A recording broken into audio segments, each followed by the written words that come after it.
before you die. Okay, so I just watched a movie about an app that can kill you. That's what cinema has come to in 2019. What did you think about the movie, Amber? I knew it wasn't going to be that great, but it wasn't as bad as I thought it was going to be. It was as bad as I thought it would be. Well, this is the type of movie that you know is not going to be good, and essentially, you're not buying a ticket to a horror film. No. You're buying a ticket to an experience that will annoy the shit out of you. You are surrounded by a whole bunch of kids watching a PG-13 horror film that will just talk and make noise the entire time.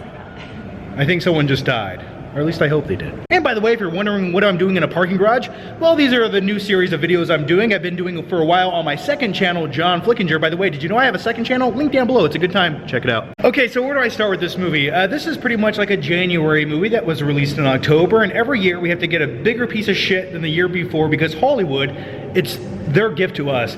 So we've gotten movies like Bye Bye Man, we've gotten films like Truth or Dare, and now this year we have Countdown. As far as apps that can kill you, I always thought Facebook would be the death of me one day. This concept is nothing new. The thing that ruins this concept is they have to integrate social media and apps into it. You know, we used to get movies like The Ring, where you watch a VHS tape and 7 days later you die. Then we got things like Final Destination, where you could cheat death, but no matter what, it would still come for you, and this movie still... What? I like that one. I like all the... Well, those are... Yeah, those are good movies. Those are like... They have artistic value to them, or at least the first Final Destination, maybe the second one sort of, and I love the first Ring movie. That little girl crawling out of the well, just creepy as shit. I didn't watch a VHS tape for 6 months after that. And then I went to DVD and I never had to worry about dying again. So what does this movie do? Well, this movie steals those concepts and says, let's make this shit as lame as we possibly can, rather than a VHS tape or a scary spirit. Now it's an app. And the new trend nowadays is to make social media and they put it into horror films where it can kill you somehow. Just like the film Truth or Dare. It was sort of like Snapchat that could kill you. I'm just tired of this shit. Do you hate social media horror films, Amber, that are PG-13 with no artistic vision or value? Yes, Johnny, I do. You're just agreeing with me to make me happy because you want to get out of this creepy parking garage. This is where I go to film, by the way. I know it's scary, but it's the only place where I can be left alone, and I sort of enjoy it. Like, I enjoy the solitude up here. Are you afraid? I'm gonna climb over this.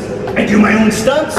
I'm Tom Cruise. And before we talk more about this movie, I want to tell you how you can spice up your love life and make the bedroom a little bit more magical and mystical. Check out adamandeve.com, who's the sponsor of this video, and without them, well, I couldn't make YouTube videos because YouTube hates me, and we would not only be making a review in this parking garage, I would live in it as well. As you can imagine, adamandeve.com has everything that you need. Now, since I like you guys maybe a little bit too much, you can use promo code FLICK to save 50% off any one item plus free shipping in the US and Canada. Some exclusions apply. And you can use that promo code on such classics as This Isn't Christmas Vacation or my personal favorite, Han Solo.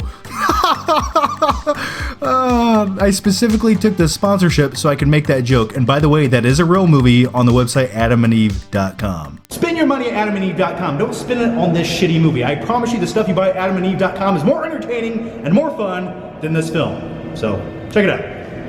Okay, so on a positive note, is this film as terrible as Bye Bye Man or Truth or Dare? No, it's a slight fraction of a percent better. Like you said, the actress, I really enjoy the actress in it. Yeah. I really like the TV show Us off of Netflix. That is awesome.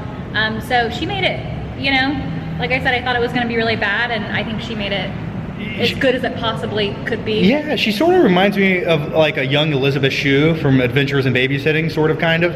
But yeah, the lead actress was good. If they would actually put her in a movie that didn't have a garbage script and a terrible premise, I could see her being great in a horror film.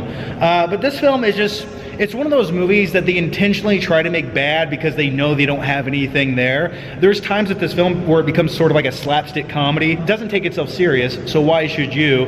And it never allows you to get fully immersed, to even be slightly terrified. And since it's PG-13, you can make an okay horror film PG-13. Movies like this right here have done it. But this movie right here, is incapable of doing it. And here's why. This film, every chance it gets, rather than immerse you and get you into the atmosphere of the film, no, they just rely on loud sounds. There's 2 points early on in this film. She opens up a shower curtain and they just heighten the shower curtain sound to like 6,000. Nothing scary happens, it's just a shower curtain. They try to scare you with that. And then the next scene is they cut a birthday cake, and when they go to cut the cake, she stabs it like this, and they heighten the sound to like 6 million. And it's just like, what the fuck are you doing, movie? Aren't they using like a butcher knife? Like where would they get a butcher knife? They're using Michael Myers' knife to cut the birthday cake, just for the sake of doing it. I don't know, it's just... It's so bad. I hate it. I hate it. There's a subplot in this film that it's 2019, they had to do this. There's sort of like a Me Too movement subplot. There's a doctor in this movie who's a little too touchy and a little bit creepy. Twilight. Was he in Twilight? Yep, he was the like the dad in Twilight, the doctor dad. Also a doctor in Twilight, doctor in this. This film he plays a douchebag who's a little bit too touchy. But then they go heavy with the Me Too movement, which was like a subplot that just felt really forced in this film.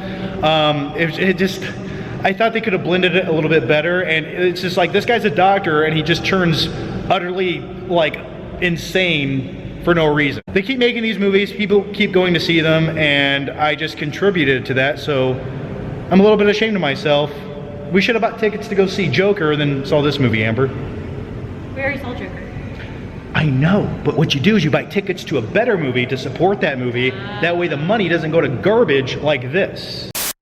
Okay, so here are my final flaking thoughts on the film Countdown, as I'm actually editing this review that you just watched in the parking garage, and I'm going to give it a grade in just 1 second.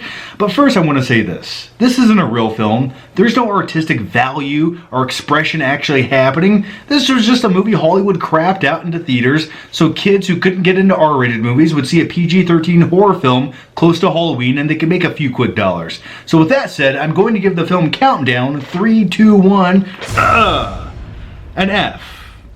It's just not a very good movie. Those are my thoughts on the film Countdown. Now here's my question for you. If you like this style of review, it's a little bit more visceral and raw, and it's my first reaction right out of the theater. If you like that sort of thing, give the video a thumbs up and let me know down below in the comments. And also, let me know what you thought about the film Countdown if you've seen it, and if you haven't, please don't watch this movie. Just go watch anything else.